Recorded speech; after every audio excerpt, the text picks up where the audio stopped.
প্রত্যেক দিন ফোনে একটা না একটা রেসিপি দেখছি, তাই ভাবলাম এইবারে এই ট্রেন্ডিং রেসিপিটা বানিয়েই নি।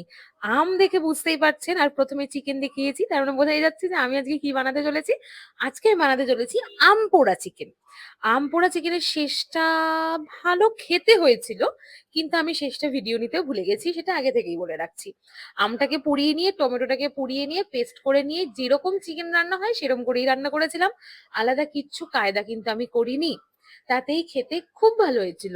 যে ব্যাপারটা, এইটা কিন্তু আমার বাবাইয়ের কাছ থেকে শেখা। বাবাই আমাকে প্রথম এইভাবে রসুন ছাড়ানো শিখিয়েছিল।